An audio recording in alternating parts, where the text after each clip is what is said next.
देखिए, क्वेश्चन में जो काम करना है वो फैक्टराइज करना है। फैक्टराइज एक ऐसी फॉर्म होती है जिसमें सारे टर्म एक दूसरे से मल्टीप्लाई होते हैं। फैक्टराइज करने के एक दो तरीके हैं आपके पास। एक तरीका क्या है, फॉर्मूले की मदद से हम फैक्टराइज कर सकते हैं। फॉर्मूले की कुछ साइड ऐसी है जो हमें फैक्टराइज की फॉर्म में ले जाते हैं, और कुछ तरीका क्या है, एक तरीका ये है कि हम फैक्टराइज करने के लिए कॉमन निकालते हैं। तो यहाँ पर जो हम फैक्टराइज कर रहे हैं, ये क्वेश्चन है, इसको फैक्टराइज की फॉर्म में लेके जाना है। देखिए यहाँ माइनस आ रहा है, यहाँ प्लस आ रहा है। फैक्टराइज एक ऐसी फॉर्म होती है जिसमें सारी टर्म आपस में मल्टीप्लाई होती है। हम in other word factorise is a form of multiplication. अब देखिए हम क्या कर रहे हैं, फैक्टराइज जो कर रहे हैं वो बाय कॉमन के जरिए फैक्टराइज कर रहे हैं।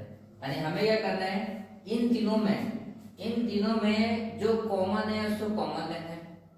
अब यहाँ देखें, सबसे पहले नंबर देखें, आपको नंबर दिख रहा है जो कोफिशिएंट कहलाता है। वेरिएबल के साथ जो नंबर होता है कोफिशिएंट को देखने का तरीका कि ये कॉमन है या नहीं है। क्या तरीका है, क्या ये तीनों एक टेबल में आते हैं? ये तीनों आते हैं टेबल में। कौन से टेबल में आते हैं? ये तीनों 4 के टेबल में आते हैं। वैसे ये जो तीनों 2 के टेबल में भी आते हैं। अगर हमने 4 का टेबल क्यों लिया? क्योंकि कॉमन निकालते वक्त हमें बड़े से बड़ा टेबल कॉमन निकालना है। अब यहाँ देखें, ये इज इक्वल आ गया, ये आ जाएगा 4 के टेबल में आता है ये 4 दफा, माइनस 8 के टेबल में आता है ये 2 दफा, 4 के टेबल में आता है ये 2 दफा है, और 12 आता है ये 3 दफा। हमें ये पता था कि ये तीनों एक टेबल में आता है, मगर दिख रहा नहीं था। इस स्टेज में हमने दिखा दिया कि 4 के टेबल में 4 आता है, 4 के टेबल में 16 आता है 4 दफा, 4 के टेबल में 8 आता है 2 दफा, और 4 के टेबल में 12 आता है 3 दफा। अब हमें कॉमन दिख रहे हैं।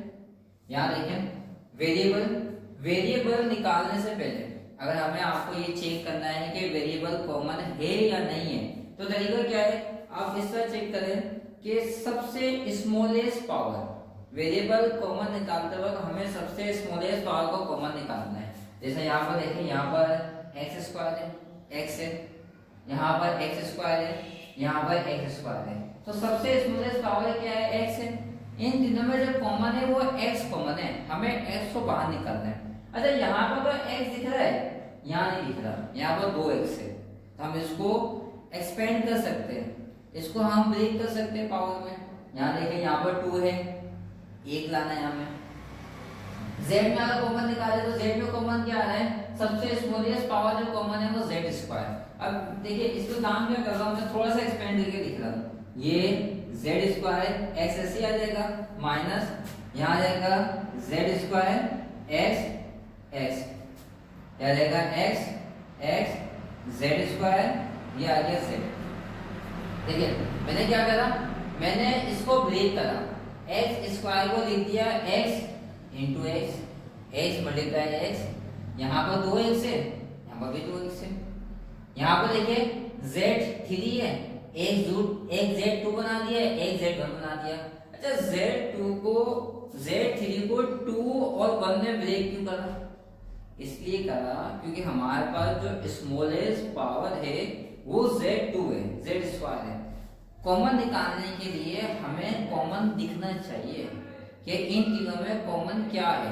आपको बाहर दिख रहा है कि इन तीनों में कॉमन क्या है, z square z square z square, तीनों में z स्क्वायर कॉमन है, x x x, तीनों में x कॉमन है, दो चीज हो गई, z स्क्वायर और x कॉमन है। तीसरा नंबर 4 4 4, इन तीनों में कॉमन क्या है, z स्क्वायर x 4 वो कॉमन है। तो हम तीनों से क्या करेंगे, टेक कॉमन निकाल लें, इज इक्वल, ये आ जाएगा z स्क्वायर x अपॉन 4। यहाँ से कॉमन निकला z स्क्वायर, x निकला, 4 निकला। अब जो बचा ना, वो बचा ऊपर 1 बचा और नीचे 4 बचा। z स्क्वायर x अपॉन 4 निकालने के बाद जो बचेगा उसको ब्रैकेट में लिखेंगे, बचने वाले से ब्रैकेट में लिखते हैं, ये ब्रैकेट में लिख दिया, माइनस यहाँ से z स्क्वायर और x बाहर आ गया, x बचेगा, नीचे से 4 बाहर आ गया, 2 बच गया। Plus x square Z, Z square एक बार आ गया जेड एक्स अपॉन 3। ये यहाँ से Z square x upon 4 common निकालने के बाद ये बच रहा हमारा, सही। अच्छा ये दोनों एक ही है, देखिए ये जेड स्क्वायर एक्स अपॉन 4 तीनों के साथ है, यहाँ पे भी शो कर दिया कितनों के साथ है। ये एक ऐसी फॉर्म है जो फैक्टराइज कहलाती है, यानी ये वाला टर्म इन तीनों टर्म्स में मल्टीप्लाई होता है। फैक्टराइज एक ऐसी फॉर्म होती है जिसमें सारे टर्म मल्टीप्लाई होते हैं, मल्टीप्लाई कर दिया। अच्छा